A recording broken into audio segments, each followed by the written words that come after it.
भगवते वासुदेवाय। ओम नमो भगवते वासुदेवाय। ओम ओम भगवते वासुदेवाय। श्रीमद् भागवतम प्रथम स्कंद दूसरा अध्याय श्लोक नंबर 1।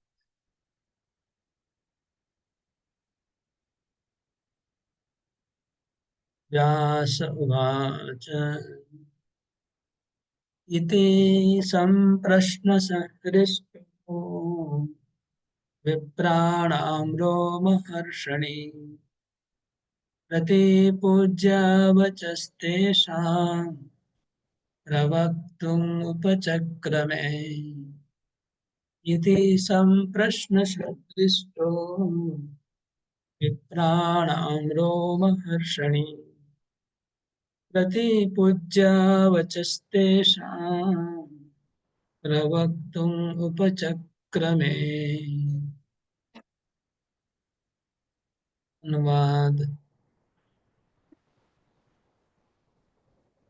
लीलानंदिनी माता जी अनुवाद पढ़िए। हरे कृष्ण प्रभु। रोमहर्षण के पुत्र उग्र सर्वा ने ब्राह्मणों के सम्यक प्रश्नों से पूर्णतः प्रसन्न होकर उन्हें धन्यवाद दिया और वे उत्तर देने का प्रयास करने लगे। हरे कृष्ण। इति संप्रश्न संतुष्ट, मतलब सुत गोस्वामी संतुष्ट हो गए। संतुष्ट संतुष्ट कैसे हुए? प्रश्नों से। सहरिष्ट सहरिष्ट माने संतुष्ट ही, उसका अर्थ संतुष्ट हुआ। इति संप्रश्न सहरिष्ट, रिष्ट मन आनंदित हुए, प्रसन्न हुए, उनके प्रश्नों से प्रसन्न हुए। प्रश्न कैसे थे? सम प्रश्न, मतलब अच्छे प्रश्न। रोमहर्षणी, रोमहर्षणी का अर्थ है रोमहर्षण का पुत्र। रोमहर्षण का पुत्र को रोमहर्षणी कहते हैं। बादरायण का पुत्र बादरायणी, जैसे सुखदेव गोस्वामी को बादरायणी कहा गया, इस तरह सुध गोस्वामी को रोमहर्षणी कहा गया। रोमहर्षण इनके पिताजी थे, वो पहले भागवत पाठ कर रहे थे। एक्चुअली ये नैमिषारण्य में उनके पिताजी चला रहे थे। उनके पिताजी पुराण का प्रवचन कर रहे थे इसके उनके पहले। लेकिन जब बलराम जी तीर्थ यात्रा में निकले थे, तो बलराम जी जब यहाँ पर आए, नैमिषारण्य आए थे बलराम जी एक बार। नैमिषारण्य जो सत्र चल रहा है, इस सत्र चलते चलते बलराम जी आए थे। और तब रोमहर्षण जी प्रवचन कर रहे थे और उन्होंने बलराम जी को स्वागत नहीं किया, उनको डिसरेस्पेक्ट किया। मतलब उनको स्वागत नहीं किया, उनसे मीठा बात नहीं किया, उनको बैठने का आसन नहीं दिया, उनको पूजा नहीं किया। तो बलराम जी ने सोचा कि ये भागवत बोलने के, मतलब पुराण पाठ करने के लायक नहीं है। इसलिए बलराम जी ने उनका वध कर दिया। वध कर दिया तो सब नैमिषारण्य के जितने भी ऋषि मुनि थे, हाहाकार मच गया। हाहाकार मच गया कि हम लोग तो पूरे कलयुग को पवित्र करने के लिए इतना बड़ा यज्ञ कर रहे हैं, और हमारे जो वक्ता है उनको ही सबके सामने मर्डर हो गया। सबके बीच में मर्डर हो गया, इतने लोगों के बीच में उनका गला काट दिया सीधा। तो हाहाकार मच गया और सबने कहा कि हे बलराम जी, आप तो बहुत बलवान हैं। आपने धर्म के लिए, धर्म की रक्षा के लिए किया जो किया, अच्छा किया। लेकिन हमारा भागवत पाठ कैसे होगा? पुराण का प्रवचन कैसे होगा? फिर बलराम जी ने रोमहर्षण के पुत्र को आशीर्वाद दिया। ये रोमहर्षण का पुत्र है, रोमहर्षणी, इसको मैं आशीर्वाद देता हूँ, ये बैठेगा और ये आप लोग को कथा सुनाएगा। फिर सब ऋषि मुनि ने कहा कि वैसे तो आप परम पवित्र हैं, आप परम पुरुष हैं, लेकिन फिर भी एक मर्यादा रखने के लिए आपको प्रायश्चित करना चाहिए। ये रोमहर्षण के वध का आपको प्रायश्चित करना चाहिए। तो बलराम जी तीर्थ यात्रा में निकले और उसका प्रायश्चित करने को चले गए। रोमहर्षण के वध का प्रायश्चित किया बलराम जी ने। तो ये कथा है। तो वही रोमहर्षण के पुत्र है रोमहर्षणी, जिनका नाम है सूत गोस्वामी। सब लोग म्यूट करके रखना है, बीच बीच में अनम्यूट हो जा रहा है। अभी बलराम प्रभु का अनम्यूट हो गया, नित्य सैनी माता का अनम्यूट हो रहा था बीच में, ध्यान रखना है। अभी 2 नंबर श्लोक, इसका तात्पर्य छोटा लाइन है। वो लिखा है, नैमिषारण्य के मुनि ने सुत गोस्वामी से 6 प्रश्न पूछे। अभी एक एक क्या उत्तर दे रहे हैं। सुत उवाच, यहाँ सुखदेव गोस्वामी की वंदना है। ये 2 श्लोक है, 2 और 3। ये सुखदेव गोस्वामी की वंदना क्यों कर रहे हैं? क्योंकि सुत गोस्वामी के गुरुदेव हैं, तो उन्होंने स्टार्ट किया गुरु की वंदना से। भागवत पाठ शुरू होता है गुरु वंदना से। देखिए सुत गोस्वामी गुरु वंदना पहले कर रहे हैं भागवत बोलने के पहले, और उनके गुरुदेव सुखदेव गोस्वामी है, सुखदेव गोस्वामी की ही वंदना कर रहे हैं। ये श्लोक दोनों अगर याद कर सके तो अच्छा है, क्योंकि सुखदेव गोस्वामी की वंदना है, मुखस्त करना चाहिए।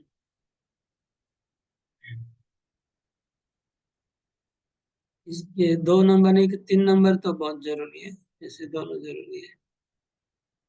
यम प्रव्रजन्तमनुपेत्यमपेत कृत्यम्, यं प्रव्रजन्तमनुपेतमपेत कृत्यम्, द्वैपायनो विरह कातर आजुहाव। पुत्रेति तन्मयतया तरवोऽभिनेदो, तं सर्वभूतहृदयं मुनिमानतोऽस्मि। यं प्रव्रजन्तमनुपेतमपेतकृत्यम्, द्वैपायनो विरहकातराजुहाव। पुत्रेति तन्मयतया तरवोऽभिनेदो, तं सर्वभूतहृदयं मुनिमानतोऽस्मि। सब लोग बोलिए साथ में। यं प्रव्रजन्तमनुपेतमपेतकृत्यम्, द्वैपायनो विरहकातर आजुहाव।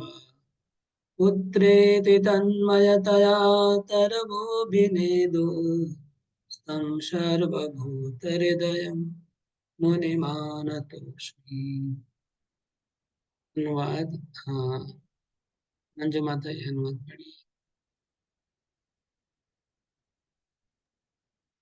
शील सूत गोस्वामी ने कहा, मैं उन महामुनियों सुखदेव गोस्वामी को सादर नमस्कार करता हूँ, जो सबों के हृदय में प्रवेश करने में समर्थ है। जब वे यज्ञोपवीत संस्कार अथवा उच्च जातियों द्वारा किए जाने वाले अनुष्ठानों को संपन्न किए बिना संन्यास ग्रहण करने चले गए, तो उनके पिता व्यासदेव उनके वियोग के भय से आतुर होकर चिल्ला उठे, हे पुत्र। उस समय वो वैसी ही वियोग की भावना में लीन थे। केवल ऐसे वृक्षों ने शोकग्रस्त पिता के शब्दों का प्रतिध्वनि के रूप में उत्तर दिया। ओके, तो अभी थोड़ा श्लोक की तरफ ध्यान दीजिएगा। श्लोक के शब्दों को पहले हम समझेंगे, श्लोक को याद रखने में सुविधा होगी। हमने आपको ऑलरेडी कथा सुनाया था पहला दिन, अगर याद होगा। मैंने सुखदेव गोस्वामी का जो कथा सुना है आप सबको याद होगा, वो कथा इसमें आती है, इसी श्लोक में वो कथा आती है पूरी। संक्षिप्त में कहा है, बहुत संक्षिप्त में कथा कही है। यही कथा दूसरे जगह विस्तार पूर्वक पुराणों में दी गई है। तो श्लोक में लिखा है, यम प्रव्रजंतम। प्रव्रजंतम मतलब चले जाना। प्रव्रजंतम का परिव्राजक आचार्य बोलते हैं। परिव्राजक मतलब विचरण करना। प्रकृष्ट रूपेण व्रजंतम, व्रजंतम मतलब चले जाना। प्र मतलब प्रकृष्ट रूपेण चल, मतलब पूरे पूरा, मतलब नाता काट के चले जाना घर से। तो सुखदेव गोस्वामी जैसे ही जन्म हुआ उनका, जैसे मैंने आप लोग को बताया था, याद होगा कि 14 साल तक गर्भ में थे, फिर कृष्ण के प्रार्थना से, कृष्ण ने जब रिक्वेस्ट किया, कृष्ण ने जब गारंटी दिया, कृष्ण ने जब अनुमोदन किया, तब सुखदेव गोस्वामी गर्भ से बाहर आए। और जैसे ही बाहर आए वो चल पड़े। तो उसको कहते हैं प्रव्रजंतम, मतलब पूरा नाता काट के चल दिए। व्रजंतम मतलब चले जाना, इसलिए परिव्राजक भी कहते हैं इसे। तो फिर अनुपेतम अपेत कृत्यम, जो कृत्य होता है जन्म संस्कार, उसको उन्होंने रिजेक्ट कर दिया। एक जन्म होता है बच्चे का, तो जन्म संस्कार करना होता है, तो जन्म संस्कार को भी रिजेक्ट कर दिया उन्होंने। मतलब एक ब्राह्मण परिवार में अगर किसी का जन्म होता है, तो जब तक उसका संस्कार नहीं होगा उसको ब्राह्मण नहीं कहलाया जाता, उसको शूद्र ही रहेगा वो। समझ रहे हैं? तो ब्राह्मण परिवार में जन्म हुआ है सुखदेव गोस्वामी का, व्यासदेव के घर में, तो सबसे तो पहले ब्राह्मणिकल संस्कार होगा उनका। लेकिन ब्राह्मणिकल संस्कार का भी उन्होंने परवाह नहीं किया, इतने उच्च स्तर के थे कि अपने आप को जो ब्राह्मण बनने का जो संस्कार है वो भी रिजेक्ट कर दिया सुखदेव गोस्वामी, जन्म से रिजेक्ट कर दिया, हमको ब्राह्मण भी नहीं बनाया। इसे चैतन्य महाप्रभु का ना हम विप्रो न च वर्णी, मैं ब्राह्मण नहीं हूँ, क्षत्रिय नहीं हूँ, शूद्र नहीं हूँ, मैं ब्रह्मचारी नहीं हूँ, मैं गृहस्थ नहीं हूँ, वानप्रस्थ नहीं, मैं सन्यासी नहीं हूँ, मैं भगवान श्री कृष्ण का दासों का दासों का दासों का दास हूँ। ये ये लेवल पे डायरेक्ट जन्म से उस लेवल पे है ये। इसलिए वो ब्राह्मणिकल संस्कार भी नहीं किए, ब्रह्मचारी का संस्कार भी नहीं किया, और सन्यासी का संस्कार भी नहीं किया, कोई संस्कार नहीं, पूरा रिजेक्ट कर दिया। यन प्रव्रजंतम अनुपेतम अपेत कृत्य द्वैपायनो, द्वैपायन मतलब व्यासदेव, व्यासदेव का एक द्वीप के ऊपर जन्म हुआ था, इसलिए द्वैपायन नाम है, ठीक है ना। उनका एक द्वीप मतलब आइलैंड, नदी के बीच में द्वीप के ऊपर जन्म हुआ, इसलिए द्वैपायनो। विरह कातर, पुत्र के विरह में आजुहाव पुकारे, आजुहाव मतलब पुकारा, तो व्यासदेव ने पुकारा पुत्र को। वो जो सुखदेव गोस्वामी जा रहे थे, वो व्यासदेव पीछे पीछे जा रहे थे, वो आगे आगे सुखदेव गोस्वामी जा रहे, पीछे पीछे व्यासदेव जा रहे। तो जा रहे थे तो उन्होंने आजुहाव मतलब पुकारा, क्या पुकारा, पुत्रेति, हे पुत्र हे पुत्र हे पुत्र, ऐसे पुकारा। और सुखदेव गोस्वामी तो ब्रह्म साक्षात्कार में थे, बोले पुत्र कौन है, पिता कौन है, किसका कौन पुत्र किसका कौन बाप। जैसे वो चित्रकेतु का पुत्र, जैसे जब प्रकट होके चित्रकेतु को उपदेश देने लगा कि पिता कौन और पुत्र कौन, और जैसे श्रीवास का पुत्र प्रकट हुआ महाप्रभु की कृपा से, और श्रीवास का पुत्र बोलने लगा, मरने के बाद प्रकट हो गया था, और बोलने लगा कि कौन किसका बाप है, कौन किसका पुत्र है। और चित्रकेतु का बेटा भी मर गया था, जब फिर से उसको नारद मुनि ने जिंदा किया तो बोलने लगा कि कौन सा पिताजी है, वो कितने नंबर के पिताजी है। ऐसे ही ये भी सुखदेव गोस्वामी भी कौन पिता कौन समझे, पिता पिता माता कौन, कुछ नहीं उनके लिए। तो वो पुत्र पुत्र किए करके पीछे जा रहे हैं, और सुखदेव गोस्वामी कोई आंसर नहीं दे रहे। तो हुआ क्या, क्योंकि वो जंगल में चिल्ला रहे थे पुत्र पुत्र, तो तरवो अभिनेदु, वृक्षों से उनका इको हुआ। जो व्यासदेव बोल रहे थे उसका साउंड पूरे जंगल में इको हो गया। जैसे व्यासदेव एक बार बोले हे पुत्र, तो वृक्षों से हे पुत्र हे पुत्र हे पुत्र हे पुत्र बोल के लाइन लग गया, वृक्षों से इको हुआ, आवाज रिसाउंडिंग हुआ। तो पुत्रेति तन्मया तरवो अभिनेदु, तरवो मतलब वृक्ष, वृक्षों ने रिप्लाई किया। वृक्षों ने रिप्लाई करने का मतलब क्या, वृक्षों ने रिप्लाई किया मतलब साउंड रिसाउंड हुआ, इको हुआ। अभी ये इको के अंदर फिर थोड़ा सा और सीक्रेट, कुछ लोग ऐसे भावना करते हैं, भावना भी समझो या सत्य भी समझो, जो भी मान लीजिए। भावना क्या है कि ये भावना ऐसी कि वृक्षों ने उत्तर दिया व्यासदेव, और वृक्ष को उत्तर देने की क्षमता तो है नहीं, इसलिए नीचे लिखा है सर्वभूत हृदयम। सुखदेव गोस्वामी सर्वभूत हृदयम, जो दूसरों के हृदय में भी जाके उनको प्रेरित करने की शक्ति उनके अंदर है। सुखदेव गोस्वामी ने वृक्षों के हृदय में जाके वृक्षों को प्रेरित किया और वृक्षों से उत्तर दिला दिया अपने पिताजी को। ये भावना की जा रही है। जब उनको पिताजी में मोह नहीं है तो फिर वृक्षों से उत्तर भी क्यों देंगे? बात तो ऐसी भी है। तो ऐसी भावना हो रही है कि सुखदेव गोस्वामी के द्वारा ही प्रभावित होकर के वृक्षों ने इको के रूप में रिसाउंड करके व्यासदेव को उत्तर दिया, लेकिन उन्होंने उत्तर नहीं दिया। तम सर्वभूत हृदयम मुनिम, वो मुनि को, मुनि मतलब मौन, जो आवाज नहीं करेंगे, तो कुछ बोल नहीं रहे हैं, मुनि, मुनियों में श्रेष्ठ। कि मुनि का दूसरा अर्थ था मौनी, जो कुछ बोलते नहीं। हम मनन करते, जो मनन करते लेकिन बोलते नहीं, वो जो मुनि है सुख मुनि, उसको आ न तो, हाँ, आ न तो मतलब नमस्कार, आ न तो मतलब पूरे पूरा दंडवत प्रणाम, आ न तो अस्मि, मैं नमस्कार कर रहा हूँ उस व्यास सुखदेव गोस्वामी को, मैं चरणों में दंडवत प्रणाम कर रहा हूँ, जो इतने विरक्त थे कि जन्म से निकल पड़े, अपने पिता की तरफ भी उन्होंने मुंह घुमा के नहीं देखा। इतने बड़े विरक्त सन्यासी थे, मुनि थे। ये श्लोक समझ में आ गया होपफुली? हरि बोल। अभी तात्पर्य पढ़ना है, नेक्स्ट उर्मिला माता, एक एक पैराग्राफ पढ़ते जाइए। हरे कृष्ण प्रभु। वर्ण तथा आश्रम प्रथा में अनुयायियों द्वारा पालन करने के लिए अनेक कर्तव्य निर्दिष्ट किए गए हैं। ऐसे कर्तव्यों में निर्दोष है कि वेदों का अध्ययन करने वाले जिज्ञासु को प्रामाणिक गुरु के पास जाकर अपने को शिष्य के रूप में स्वीकार करने की प्रार्थना करनी होती है। जो प्रामाणिक गुरुओं अथवा आचार्य से वेदों का अध्ययन करने के लिए सुयोग्य हैं, जनेऊ यज्ञोपवीत उनका प्रतीक है। श्री सुखदेव गोस्वामी ने ये संस्कार नहीं किए क्योंकि वे जन्म से ही मुक्त आत्मा थे। ओके ओके, तो क्या क्या जनेऊ संस्कार, इसको यज्ञोपवीत कहते हैं ब्रैकेट में, तो यज्ञोपवीत करना होता है। और आचार्य के पास बैठ के उन वेदों उनसे दीक्षा लेनी, सावित्री दीक्षा, गायत्री दीक्षा, ये सब उन्होंने रिजेक्ट कर दिए।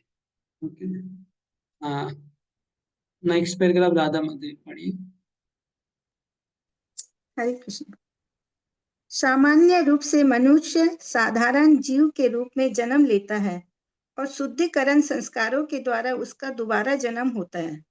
जब उसे नया प्रकाश दिखता है और वह आध्यात्मिक उन्नति के लिए दिशा खोजता है, तो वेदों के उपदेश हेतु वह गुरु के पास जाता है। गुरु केवल निष्ठावान जिज्ञासुओं को ही शिष्य रूप में अपनाते हैं और उसे जनेऊ यज्ञ प्रदान करते हैं। इस प्रकार से मनुष्य दूसरी बार जन्मता है या द्विज बनता है। द्विज बनने के बाद वह वेदों का अध्ययन करता है और वेदों में पटु होने पर वह विप्र बनता है। विप्र या योग्य ब्राह्मण परम ब्रह्म को साक्षात्कार करता है और तब तक आध्यात्मिक जीवन में उन्नति करता रहता है जब तक वह वैष्णव अवस्था तक नहीं पहुंच जाता। वैष्णव अवस्था यह किसी ब्राह्मण के लिए स्नातकोत्तर अवस्था है। प्रगतिशील ब्राह्मण स्नातकोत्तर, स्नातकोत्तर, स्नातकोत्तर अवस्था है।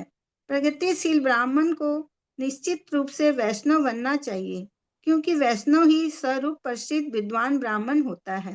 हरे कृष्ण। ओके, तो यहाँ पर थोड़ा आप लोग नोट कर लीजिए, सब लोग नोट कर लीजिए, लिख लीजिए। ये प्रभुपाद जी ने जो बताया है, इसके ऊपर एक श्लोक है, जन्मना जायते शूद्रो संस्कारात् भवेद् द्विज, वेद पठनात् भवेद् विप्रो ब्रह्म जानाति इति ब्राह्मण। ये श्लोक का ही अनुवाद प्रभुपाद जी ने यहाँ दिया हुआ है। इसका अर्थ क्या है? कोई भी जब व्यक्ति जन्म लेता है तो उसको शुद्धिकरण की आवश्यकता होती है, मलिन होता है जन्म से। तो ब्राह्मण कुल में भी कोई अगर जन्म लिया है तो शुद्धिकरण किया। तो शुद्धिकरण के संस्कार कुछ करने होते हैं, जैसे जाता संस्कार होता है, फिर चूड़ाकरण संस्कार है, नामकरण संस्कार है, ऐसे एक यज्ञोपवीत संस्कार होता है।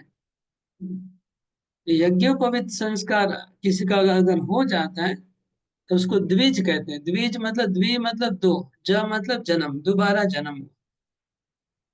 द्विज मतलब दोबारा जन्म होने वाला। दांत को भी द्विज कहते हैं क्योंकि दांत दो बार आते हैं। पंछी को द्विज कहते हैं, पंछी का दो बार जन्म होता है, एक बार अंडा रूप में, फिर अंडे से पंछी निकलता है तब दोबारा। इसलिए द्विज मतलब पंछी, दांत और जो जिसका यज्ञोपवीत संस्कार हो गया वो भी द्विज। तो द्विज केवल ब्राह्मण कुल में जन्म लेने वाला नहीं होता है। द्विज होता है ब्राह्मण, क्षत्रिय और वैश्य, इस तीनों जाति से द्विज बन सकते हैं। तीनों जातियों को पढ़ने का अधिकार है, वेद पढ़ने का, इसलिए द्विज तीनों जाति से होते हैं। तो द्विज बन गए यज्ञोपवीत होने से। तो यज्ञोपवीत होने के बाद उसको किसी गुरु को ढूंढना पड़ेगा योग्य, और उस गुरु के आश्रम में जाके उनको वेद पढ़ना होगा। जब वेद पाठ हो जाएगा उनका, तब उनका नाम हो जाएगा विप्र। ठीक है, वेद पढ़ने के बाद विप्र हो गया, मतलब वेदों का ज्ञान उसको हो गया। अब वेदों का ज्ञान जब उसने थियोरेटिकल ज्ञान लेगा तो विप्र है, पंडित है। लेकिन वो जब उसको उपलब्धि करेगा, मतलब ब्रह्म साक्षात्कार कर लेगा, ब्राह्मण क्या है इसको समझ लेगा, तो ब्रह्म जानाति इति ब्राह्मण, तब उसको ब्राह्मण कहलाया जाएगा। ब्राह्मण बनने के बाद जब कोई व्यक्ति भगवान को उपलब्धि करेगा, ब्रह्म को जाना, फिर परमात्मा को जाना, फिर भगवान को जाना, भगवान को जान के भगवान की भक्ति में लग जाएगा, तब वो वैष्णव कहलाएगा। प्रभुपाद क्या लिखते हैं कि वैष्णव बनना मतलब ब्राह्मण का पोस्ट ग्रेजुएशन है। ब्राह्मण इज ए ग्रेजुएशन, स्नातक। ग्रेजुएशन को हिंदी में स्नातक कहते हैं। हाँ, हिंदी में अगर कोई ग्रेजुएट होता है, बैचलर डिग्री को हिंदी में स्नातक डिग्री कहा जाता है, और मास्टर डिग्री को हिंदी में स्नातकोत्तर डिग्री कहा जाता है। स्नातकोत्तर, स्नातकोत्तर मतलब मास्टर डिग्री, एमए। तो एमए को दूसरा नाम post graduation. Vaishnavism is a post graduation of Brahmanism, ये प्रभुपाद जी तात्पर्य में बता रहे हैं। इंग्लिश में क्या लिखा है मेरे को नहीं पता, मैं हिंदी पढ़ के बता रहा हूँ। हरे कृष्ण प्रभु, एक बात आपने बताया कि सावित्री दीक्षा ये हरिनाम को बोलते हैं, कि हरिनाम दीक्षा होता है? नहीं नहीं नहीं नहीं नहीं, हरिनाम दीक्षा अलग। ये हरिनाम दीक्षा जो वैष्णव बनने के बाद वो हरिनाम दीक्षा होती है ना, ये सब दूसरी दीक्षाएं हैं। जैसे सावित्री दीक्षा बताया इसलिए मैंने पूछा कि वो सावित्री दीक्षा एक मंत्र है, कुछ मंत्र। अच्छा। सावित्री दीक्षा, ओके। हरिनाम दीक्षा अलग है। हरिनाम दीक्षा तो वैष्णव बनने के बाद, वो तो जन्म पे 5-6 साल के बच्चे को दिया जा रहा है ये सब संस्कार। तो हरिनाम दीक्षा तो कोई बड़ा हो जाने के बाद, समझने के बाद, उसको 18 साल के बाद दिया जाता है। बच्चों को कभी कभी दिया जाता है, लेकिन जनरली एडवांस एज में हम लोग ये सब दीक्षा है। तो ये सबको क्रम याद आ गया। जन्मना जायते शूद्रो, संस्काराद भवेत द्विज, वेद पठनात् भवेत विप्र, ब्रह्म जानाति इति ब्राह्मण। ये ग्रेज लेवल से। ये नेक्स्ट पैराग्राफ आगे पढ़िए मधुलीला माता जी। श्रील सुखदेव गोस्वामी प्रारंभ से ही वैष्णव थे, अतः उन्हें वर्णाश्रम धर्म के संस्कारों की कोई आवश्यकता न थी। वर्णाश्रम धर्म का चरम लक्ष्य अपरिष्कृत मनुष्य को भगवान के शुद्ध भक्त या वैष्णव में बदलना है। अतः जो व्यक्ति उत्तम अधिकारी वैष्णव अथवा स्वीकृत किए जाने पर वैष्णव बन जाता है, चाहे उसका जन्म या पूर्व कर्म कैसे भी रहे हो, उन्हें ब्राह्मण माना जाता है। श्री चैतन्य महाप्रभु ने इस सिद्धांत को स्वीकार किया था और श्रील हरिदास ठाकुर को नामाचार्य बनाया था। यद्यपि हरिदास ठाकुर का जन्म एक मुसलमान परिवार में हुआ था, निष्कर्ष यह है कि श्रील सुखदेव गोस्वामी जन्म से ही वैष्णव थे, अतः वे ब्राह्मणत्व से समन्वित थे। उन्हें किसी प्रकार के संस्कार करने की आवश्यकता न थी। कोई भी निम्न कुल में उत्पन्न व्यक्ति, चाहे वह किरात हो या हूण, आंध्र, कुलीन पुलकस, आभीर, शुंभ, यवन, खस या इनसे भी निम्न हो, वैष्णव की कृपा से उसका उद्धार हो जाता है और वह सर्वोच्च दिव्य पद को प्राप्त करता है। श्री सुखदेव गोस्वामी श्री सुत गोस्वामी के गुरु थे, अतः वे नैमिषारण्य के मुनियों के प्रश्नों के उत्तर देने के पूर्व अपने गुरु को नमस्कार करते हैं। ये भी एक श्लोक है भागवतम का जिसको प्रभुपाद जी कोट कर रहे हैं यहाँ पर। किरात गुणांद्र पुलिंद पुक्कषा आबीर शुंभायवनाखषादया येन च पापा यदपाश्रयाश्रया शुद्ध्यन्ति तस्मै प्रभु विष्णवे नमः। किरात गुण अंध्र पुलिंद पुक्कषा आबिर शुंभा यवनाखषा, ये 13 निम्न जातियां हैं। ये निम्न जाति जो जंगली आदिवासी जातियां हैं, ये लोग भी अगर अगर हरिनाम करते हैं व भगवान के शुद्ध भक्त के संस्पर्श में आ जाते हैं तो ये भी शुद्ध बन जाते हैं। तो शुद्ध इतने शुद्ध बन जाते हैं कि ये लोग भी दूसरे को भी शुद्ध कर सकते हैं। ये ये जो बात है, ये श्लोक है ना, सबसे परफेक्ट इतिहास में प्रभुपाद जी को ही ये लगता है।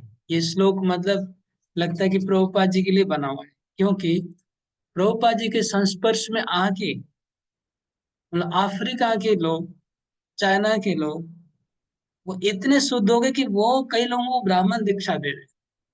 मतलब वो ब्राह्मण नहीं, वो ब्राह्मण दीक्षा देने का योग्यता प्राप्त हो गया, इतने ऊंचे चले गए, सन्यासी बन गए, प्रभुपाद का खाली टच में आए थे। ये श्लोक प्रभुपाद के लिए बहुत परफेक्ट मैच होता है। प्रभुपाद का फेवरेट श्लोक भी है ये वाला। एनीवे, तो अभी जो तात्पर्य में बात लिखा है, एक दो बात बोलता हूँ। प्रभुपाद जी बोल रहे हैं, अगर कोई वैष्णव बन जाता है तो ऑटोमेटिक ब्राह्मण है। क्योंकि वैष्णविज्म में प्रभुपाद बोले पोस्ट ग्रेजुएट हो ब्राह्मण। वैष्णव मतलब ब्राह्मण का पोस्ट ग्रेजुएशन, अगर डायरेक्ट कोई पोस्ट ग्रेजुएशन कर देता है तो ग्रेजुएशन उसका हो गया ऑटोमेटिक। ये अर्थ है। सुखदेव गोस्वामी ऑलरेडी परमहंस के स्तर पे थे, इसलिए उनको जरूरत नहीं थी। लेकिन फिर भी हम लोग को, अगर हम वैष्णव है तो हमें नहीं सोचना चाहिए कि हम ब्राह्मण के ऊपर है। ये इसको कहते हैं मर्यादा अतिक्रम। इसको मर्यादा अतिक्रम कहते हैं। हमारा ब्राह्मण दीक्षा हो गया तो हमको अपने आप को ब्राह्मण नहीं मानना चाहिए। हम अगर ब्राह्मण मानते हैं तो वो हमारा पतन हो सकता है। हम कुछ भी नहीं है। अगर हमको मन में अहंकार आता है कि मैं ब्राह्मण हूँ तो कुछ भी नहीं है, क्योंकि आ, ब्राह्मण दीक्षा हमको केवल केवल दिया है, केवल हमको भगवान की सेवा करने के लिए फैसिलिटी दिया है। लेकिन वो समझ लीजिए कि फ्री टिकट जैसे, आपको फ्री में अगर कोई टिकट दे दे कहीं जाने का तो ज्यादा अहंकार नहीं करना चाहिए ना। हम लोग पेमेंट नहीं किया है, फ्री में ले जा रहे हैं हम लोग। ऐसे ही हम लोग का जो ब्राह्मण दीक्षा वो फ्री वाला है, खाली विग्रह का सेवा करने के लिए दिया हुआ है और कुछ रीजन नहीं है ब्राह्मण दीक्षा देने का, और कोई कारण नहीं है। केवल ब्राह्मण विग्रह का पूजा कर पाएंगे इसलिए दिया हुआ है। तो हमें हम लोग को वैष्णव बन गए तो ऐसा नहीं सोचना चाहिए कि हम ब्राह्मण से श्रेष्ठ है। मैं आपको बहुत सॉलिड एग्जांपल देता हूँ। रूप गोस्वामी से बड़ा तो कोई वैष्णव होगा नहीं। रूप गोस्वामी कभी जगन्नाथ मंदिर मंदिर का तो बात छोड़ दीजिए, जगन्नाथ मंदिर के रोड जो मेन रोड है उसके ऊपर भी नहीं जाते थे। अपने आप को वो ब्राह्मण क्या, शूद्र भी नहीं, शूद्र से भी नीचे मानते थे कि शूद्र लोग भी उस रोड पे चल सकते थे। जगन्नाथपुरी का जो रोड है उसके ऊपर शूद्र लोग चल सकते हैं, शूद्रों को मना नहीं। जगन्नाथ मंदिर में शूद्रों को अलाव है जाना। लेकिन रूप गोस्वामी अपने आप को इतना नीचा मान रहे हैं कि वो जगन्नाथ मंदिर में तो कभी गए नहीं, लेकिन मेन रोड पे भी कभी नहीं गए। मेन रोड पे जाने से उनको लगा कि जो दूसरे भगवान की पुजारी हैं, उनको मैं अगर स्पर्श कर लूंगा तो उनका पूजा में बाधा हो जाएगी, क्योंकि पंडा लोग बहुत स्ट्रिक्ट होते हैं। अगर कोई दूसरा जाति का व्यक्ति स्पर्श कर लिया तो वो लोग को नहाना पड़ेगा दोबारा। इसलिए सोचिए आप, अभी रूप गोस्वामी तो हम लोग बड़े नहीं है, सनातन गोस्वामी से बड़े नहीं है, हरिदास ठाकुर से हम लोग बड़े नहीं है। तो जब हरिदास ठाकुर कभी नहीं गए पूरी मंदिर में, जब रूप गोस्वामी जब नहीं गए, सनातन गोस्वामी ने कहा। तो हमें कभी अहंकार करना कि मैं ब्राह्मण हूँ या वैष्णव हूँ, कितना दृष्टता हो सकता है। मतलब सोचिए, कल्पना करके हमारे मन में कितनी दृष्टता आ जाती है कि हम सोचने लगते हैं कि मैं वैष्णव हो गया हूँ, ब्राह्मण लोग मेरे से छोटे। इसलिए ब्राह्मण लोग को हमें रेस्पेक्ट करना ही चाहिए, चाहे कैसा भी हो ब्राह्मण हो, वो जन्म से हो चाहे कर्म से हो, हम लोग को रेस्पेक्ट, वो लोग ने नहीं छोड़ा रेस्पेक्ट करना कभी ब्राह्मणों को। ये तो प्रभुपाद जी प्रचार के लिए बोल रहे हैं, क्योंकि सारे विश्व में प्रचार करना है, तो इसलिए बोल रहे हैं कि ब्राह्मण लोग नहीं सोचे कि हमारा जन्म हो गया तो हम ब्राह्मण हो गए। ऐसा उनके लिए बोल रहे हैं, ब्राह्मणों के लिए। ओके। हरे कृष्ण प्रभु, ওই জন্মনা জায়তে সূত্র ওই শ্লোকটা আরেকবার বলুন। और 2-3 बार बोले फेले छे अपन, आपने सुने नहीं, मैंने रिकॉर्डिंग আচ্ছা ঠিক আছে, 3 बार बोल दिया। ঠিক আছে প্রভু।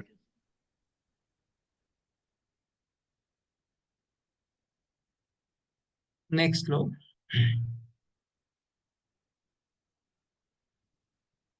यस्वानुभावमखिल श्रुतिसारमेकम् अध्यात्मदीपमतिथितिर्षतां तमोऽन्धम् संसारिणां करुणया पुराणगुह्यम् तं व्याससुनम् उपयामि गुरुम्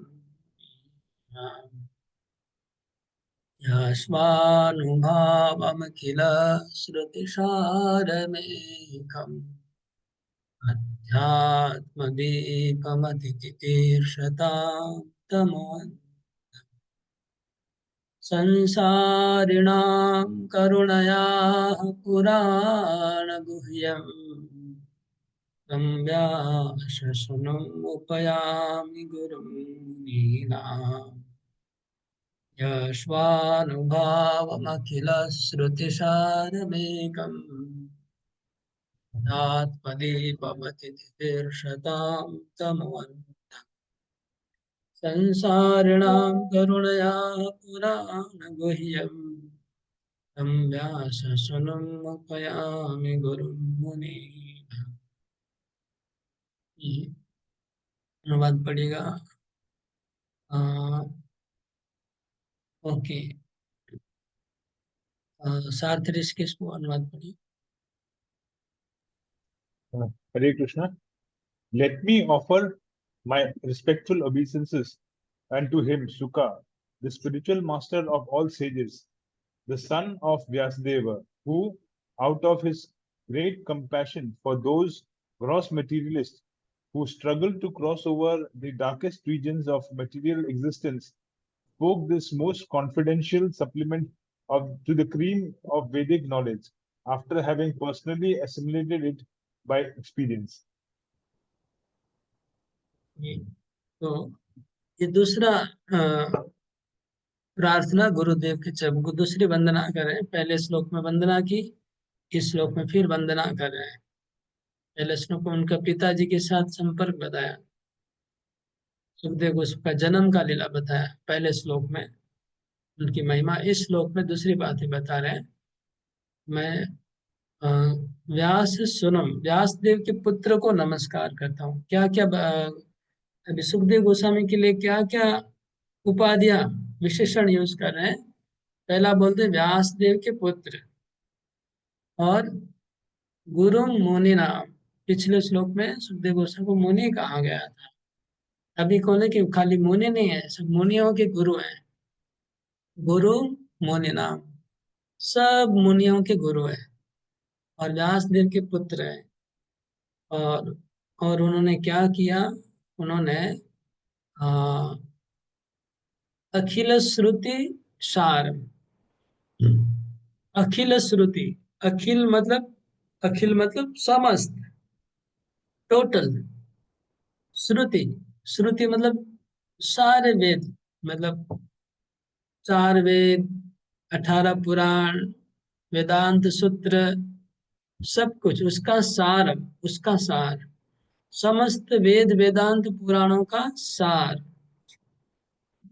एकमात्र सार। वो क्या है? श्रीमद् भागवतम। वो कैसा है? अध्यात्म दीपम। वो एक दीपक की तरह है। वो दीपक को उन्होंने प्रज्वलन किया। उस दीपक का उन्होंने प्रज्वलन किया। हाँ, किसके लिए प्रज्वलन किया? तो तमो अंधम। तमो अंधम। तमो मतलब हाँ, अज्ञान। अंधम मतलब अंधकार। तो अज्ञान का अंधकार, अज्ञान के अंधकार के जो लोग बाहर निकलना चाहते हैं, मतलब घने जंगल में अंधेरे में जो फंसे हुए हैं, उससे जो बाहर निकलना चाह रहे थे, उनके लिए उन्होंने दीपक जला दिया। और कौन फंसे हुए हैं? संसारिणाम।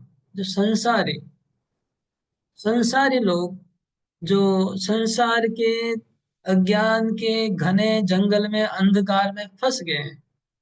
तितिर्षताम, तितिर्षण मतलब जो जंगल से बाहर निकलना चाह रहे हैं। करुणया, उनको करुणा करके पुराण गुह्यम, ये गुह्य पुराण भागवत पुराण रूपी प्रदीप प्रज्वलन किया है। बोलते ये तो प्रदीप तो व्यासदेव ने प्रज्वलन किया था। बोले नहीं, स्वानुभाव। सुखदेव गोस्वामी ने उसको पूरा पढ़ाई किया है, उसका अनुभव किया है, रियलाइज किया। रियलाइज करने के बाद उन्होंने प्रवचन किया है। स्वानुभाव मतलब उन्होंने अनुभव कर रहे, स्व अनुभव, अपना अनुभव उसमें उनको उन्होंने ऐड किया, अपने अनुभव के साथ बोला। एक तो लिखा हुआ था, व्यासदेव ने तो रचना की है भागवत की, ठीक है, लेकिन सुखदेव गोस्वामी ने उसको अनुभव किया, अनुभव करके प्रवचन किया है। इसलिए स्व अनुभवम अखिल श्रुति सारम एकम। तो एक एक शब्द का अर्थ इस तरह से समझ लेना चाहिए। अध्यात्म दीपम अतिथितरशाम तमो अंधम। तो दीपक प्रज्वलन किया, जैसे कोई अनुष्ठान होता है, कोई प्रोग्राम होता है, तो दीप प्रज्वलन का एक सिस्टम है ना, इनोग्रेशन करते हैं। तो भागवत का इनोग्रेशन कर रहे हैं सुत गोस्वामी, प्रदीप प्रज्वलन का उपमा दे रहे हैं, है ना, कि सुखदेव गोस्वामी ने ये प्रदीप प्रज्वलन किया ताकि संसारी लोगों को रास्ता मिल सके। तो भागवतम वो दीपक है जो संसारी लोगों को प्रकाश दिखाएगा, हाँ, जिससे हम लोग बाहर निकल सकते हैं। दीपक कैसा? अध्यात्म है, आध्यात्मिक दीपक है, स्पिरिचुअल लैंप है वो। ये सुखदेव गोस्वामी की महिमा बताई। हाँ, तात्पर्य पढ़ना है।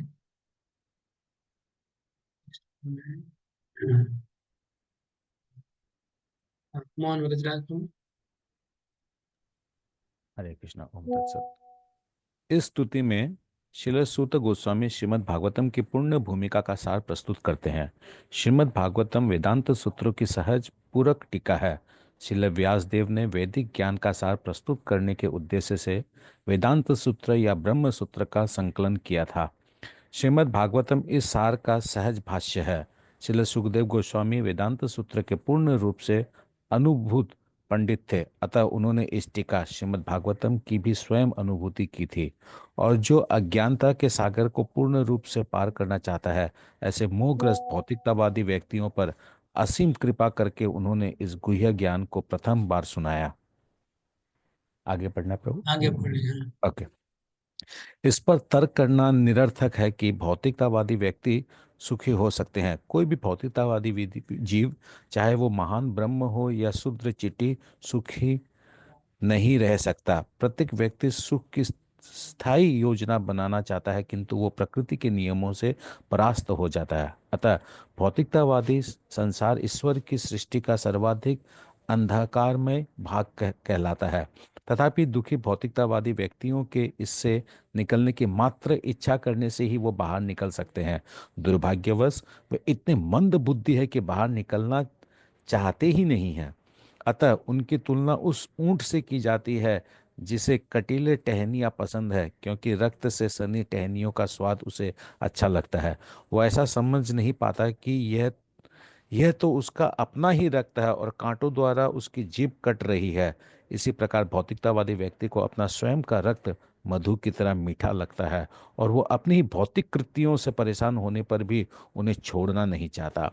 ऐसे भौतिकतावादी व्यक्ति कर्मी कहलाते हैं। ऐसे लाखों कर्मियों में से कुछ ही भौतिक व्यापार में उभर कर इस भूल भुलैया से निकल भागना चाहते हैं। ऐसे बुद्धिमान व्यक्ति ज्ञानी कहलाते हैं। वेदांत सूत्र ऐसे ही ज्ञानियों के लिए है। किंतु परमेश्वर का अवतार होने के कारण श्रील व्यासदेव को पूर्ण अनुमान हो गया था कि पूर्व अनुमान हो गया था कि धूर्त मनुष्य वेदांत सूत्र का दुरुपयोग कर सकते हैं। इसलिए उन्होंने वेदांत सूत्र के पूर्व रूप में श्रीमद् भागवत पुराण की रचना की। यह स्पष्ट कथन है कि श्रीमद् भागवतम ब्रह्म सूत्रों का मूल भाष्य है। श्रील वेद व्यास ने अपने पुत्र श्रील सुखदेव को भी श्रीमद् भागवतम का उपदेश दिया, जो पूर्व से अध्ययन अवस्था को प्राप्त एक मुक्त पुरुष थे। श्रील सुखदेव ने स्वयं इसकी अनुभूति की और तब इसका व्याख्यान किया। श्रील सुखदेव की कृपा से श्रीमद् भागवतम वेदांत सूत्र उन सभी निष्ठावान मनुष्यों के लिए सुलभ है जो भव सागर को उबारना चाहते हैं। हरे कृष्ण। ये संसारिणाम करुणया पुराण गुह्यम, ये लाइन की व्याख्या कर रहे हैं प्रभुपाद जी। और अखिल श्रुति सारम एक, ये दो बात का यहाँ पर एक्सप्लेनेशन हो रहा है। श्लोक के वो दो शब्दों को एक्सप्लेन कर रहे हैं। तो पहले तो तमो अंधम संसारिणाम करुणया, उसका अर्थ बता रहे हैं कि संसार के सब लोग, जीव, जितने भी जीव हैं वो तमस अंधकार में हैं। अंधकार क्या है? अंधकार भौतिकतावादी संसार ईश्वर की सृष्टि का सर्वाधिक अंधकार में भाग है। अंधकार क्या है? कि सब जीव सुखी बनना चाह रहा है। सुखी बनने के लिए स्थायी योजना बना, ऐसे सोचे कि परमानेंटली हैप्पी कैसे हुआ जाए। परमानेंटली हैप्पी होने के लिए परमानेंट हैप्पीनेस खोज रहे,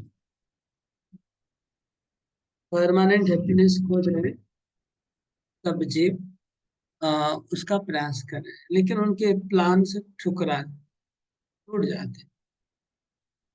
तो ये प्रचेष्टा वाला जो संसार है वो उसको अज्ञान अंधकार कहा गया। लेकिन उसमें से जो उब जाते हैं कि नहीं, संभव नहीं है, वो लोग निकल के आ जाते हैं, वो ज्ञानी कहलाते हैं। फिर वो वेदांत सूत्र का स्टडी करते हैं। ज्ञानी लोग वेदांत सूत्र का स्टडी करते हैं।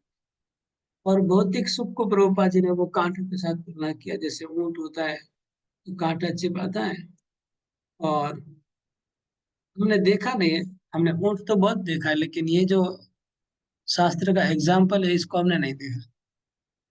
ऊंट तो हमने हजारों की संख्या में देखे, क्योंकि हमारे कच्छ में, हम लोग कच्छ के हैं, तो कच्छ में ऊंट बहुत है। मतलब एक साथ जब ऊंट निकलते हैं तो 500 ऊंट एक साथ 500, 1000, हमने झुंड झुंड देखा है ऊँटों का। तो हमने ये अनुभव नहीं किया, मतलब जो लिखा है भागवत में वो नहीं देखा। तो वो कांटे खाते हैं, इसे लिखा है कि एक्चुअली जहाँ पर थोड़ा और रण की तरफ जाएंगे आगे, तो वहां पर ग्रीन, क्या बोलते हैं, हरे पत्ते वाले पेड़ कम होते हैं, कांटे वाले पेड़ ज्यादा होते हैं।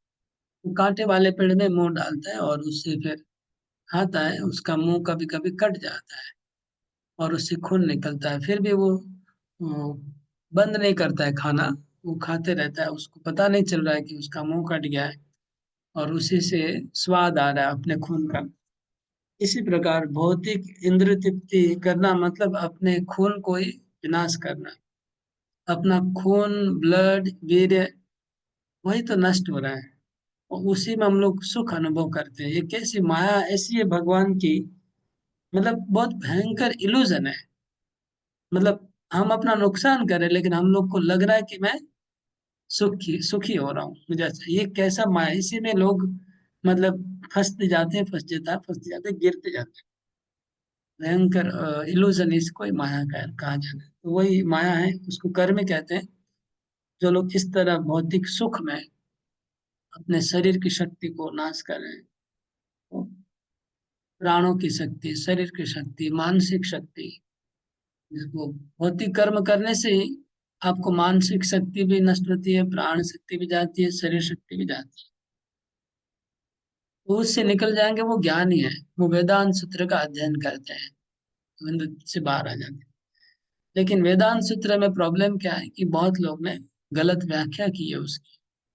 तो व्यासदेव को पहले ही, प्रभुपाद जी ने अच्छी बात लिखी इधर, व्यासदेव को पहले ही अनुमान हो गया था कि इसके ऊपर उल्टा पलटा टीका करेंगे लोग, इसलिए उन्होंने पहले ही भागवत की रचना कर दी, जो रियल टीका है वेदांत सूत्र की।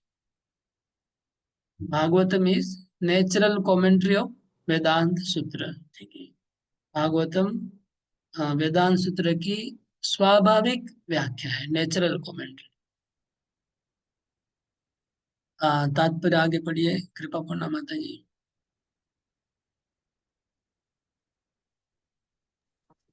हरे कृष्ण प्रभु। हरे कृष्ण। श्रीमद हरे श्रीमद् भागवत वेदांत सूत्र की अद्वितीय टीका है। श्रीपाद शंकराचार्य ने इसे जानबूझकर नहीं छुआ, क्योंकि उन्हें ज्ञात था कि इस सहज टीका को मात देना उनके लिए कठिन होगा। उन्होंने शारीरिक भाष्य लिखा और उनके तथाकथित अनुयायियों ने भागवत को नवीन कृति कहकर इसका तिरस्कार किया।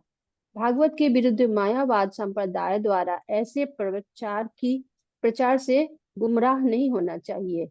इस प्रस्तावना श्लोक से नौसिखिए जिज्ञासु को यह जानना चाहिए कि भागवत एकमात्र दिव्य साहित्य है जो परमहंसों द्वारा ईर्ष्या देश रूपी भव रोग से रहित पुरुषों के लिए है।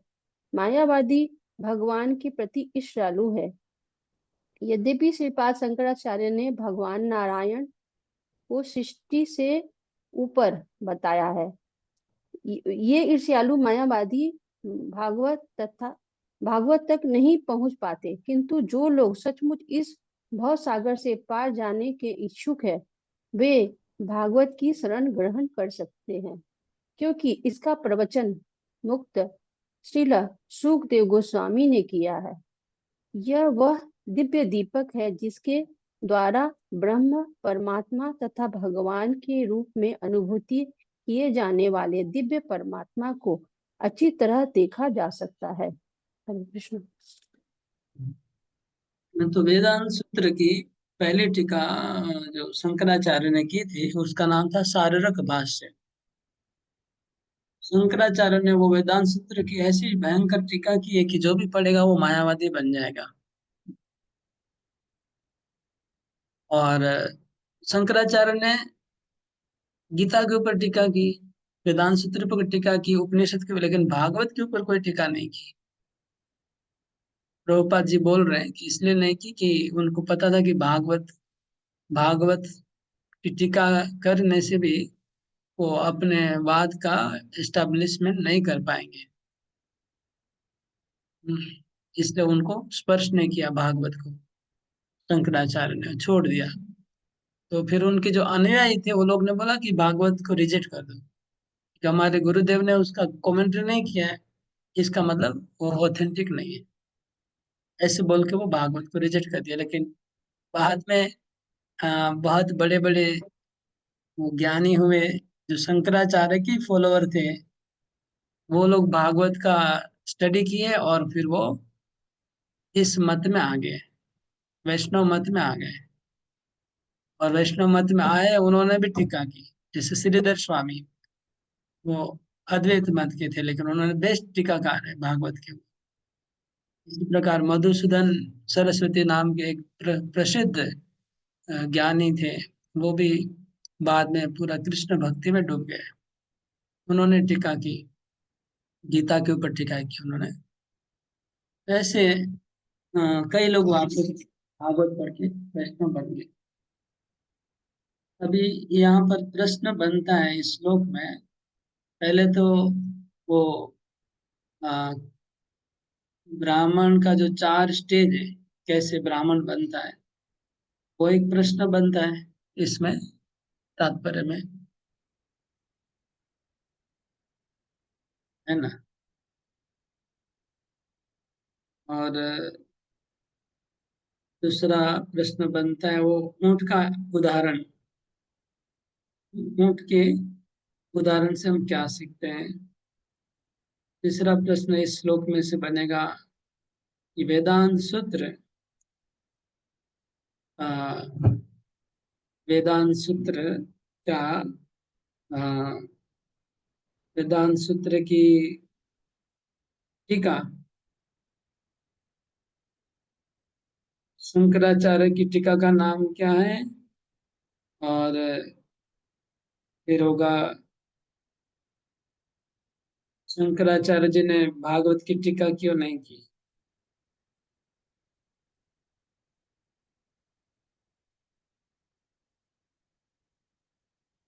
और वेदांत सूत्र की स्वाभाविक टीका कौन सी है? इस तरह से एक प्रश्न होगा। ये दो प्रश्न करने से ये वाला तात्पर्य, जो बड़ा तात्पर्य, वो कवर होगा, है ना। अच्छा, द्विज वाला शायद पिछले श्लोक में था, इस श्लोक में नहीं, पिछले श्लोक। आगे बढ़ता हूँ मैं। पहले मैं सोचा बाद में भूल जाऊंगा, इसलिए एक बार बीच में बोल दिया। दो जन ने हाथ उठाया, गोपाल को, माया, मोहन, रजराज को, वही बोलना चाह रहे थे शायद में। প্রভু হরে কৃষ্ণ। প্রভু, বেদান্ত সূত্র আর বেদান্তর মধ্যে কি পার্থক্য প্রভু? वेदांत और वेदांत सूत्र में क्या डिफरेंस है? मोहन रजराज को आपका क्या प्रश्न है? मेरा प्रश्न प्रभु जी ये था कि जैसे सबसे पहले जो है उन्होंने वेद को लिखा, फिर उसके बाद वेदांत सूत्र को लिखा और उसके बाद भागवतम को लिखा। तो उधर था, वेद में था 24,000 श्लोक और भागवतम था 18,000 श्लोक। वेदांत सूत्र को कितना में लिखा, कि मतलब फास्ट लिखा, खूब बड़ा लिखा, न सूक्ष्म रूप में लिखा, क्या लिखा उन्होंने? Okay okay okay. Gopal Prabhu का प्रश्न है कि वेदांत और वेदांत सूत्र में क्या अंतर है, वो पहले बोलता हूँ फिर आपका उत्तर देता हूँ। तो 4 वेद है। वेद बहुत बड़े वास्ट है। वेद का कोई संख्या नहीं है, श्लोक संख्या नहीं है। वैसे अभी जो उपलब्ध है वेद, उसकी संख्या मैं भूल गया, मेरे पास था काउंटिंग। अभी जो वर्तमान हमारे पास है वेद, उसके श्लोक संख्या 24,000 है, 24,000 है अभी। सीमित है, मेरे को नहीं पता एग्जैक्टली 24,000 होगा। तो फिर वेदांत मतलब वेद का जो आखिरी भाग, अंत मतलब एंड, है ना। वेद वेदांत, वेदांत मतलब वेद का अंतिम भाग, वो क्या? उपनिषद। उपनिषद को वेदांत कहते हैं। ईशोपनिषद, कठोपनिषद, मुंडोपनिषद, तैत्तिरीयोपनिषद, केनोपनिषद, प्रश्नोपनिषद, ये सब उपनिषद जितने भी है, इसको वेदांत कहते हैं। और वेदांत को जब सूत्र रूप में और कंडेंस किया गया तो उसको वेदांत सूत्र कहते हैं। वेदांत सूत्र कितना बड़ा है? वेदांत सूत्र 554 सूत्र है। एक सूत्र 2-3 शब्दों का होता है, समझ गए ना। एक सूत्र 2-3 शब्दों का होता है, एक पूरा श्लोक भी नहीं। जैसे जन्माद्यस्य यतः, ये एक सूत्र है। अथा तो ब्रह्म जिज्ञासा, एक सूत्र है। तो ऐसे ऐसे 554 सूत्र है टोटल। वेदांत सूत्र एकदम छोटा है, वेदांत सूत्र एकदम छोटा है, लेकिन उसमें कॉमेंट्रियां बहुत बड़ी बड़ी है उसकी। तो मैंने रिसेंटली पिछले साल ही वेदांत सूत्र पहली बार पढ़ा जीवन में। मतलब इच्छा बहुत साल से थी मन में पढ़ने की, जब से इस्कॉन में आया इच्छा थी, लेकिन पिछले साल मैंने इसको कंप्लीट किया पढ़ना एक बार। तो मैं सोचा था कि आप लोगों को अगर इच्छा होगा तो शायद वेदांत सूत्र कभी कर दिया जाए, लेकिन बहुत दिमाग चलाना पड़ता है उसमें। हरि बोल। तो ये वेदांत सूत्र क्या है समझ में आ गया ना गोपाल को? आपका प्रश्न उत्तर हो गया मोहन गुजरात। और जिसकी संख्या कितने का? 554 कितना बोले प्रभु जी? 554 या 57 ऐसा कुछ है, एक्यूरेटली मैं थोड़ा भूल गया। उसमें चार विभाग है वेदांत सूत्र का। एक एक विभाग में 4-4 अध्याय है, 16 अध्याय है टोटल, 16 चैप्टर। वेदांत सूत्र का 4 भाग है और 4 भाग मिला के 554 श्लोक है, सूत्र है। और एक एक चैप्टर में वही एवरेज 30-40 सूत्र है। तो अगर 16 मल्टीप्लाई बाय आप करेंगे, 30-40 करेंगे तो उतना आ जाता है।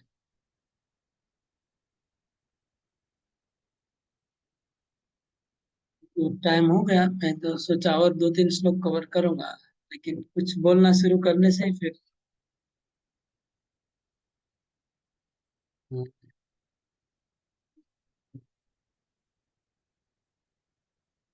ठीक है। तो अभी प्रश्न उत्तर देख लेते हैं। अभी श्लोक की म्यूट कर दीजिए।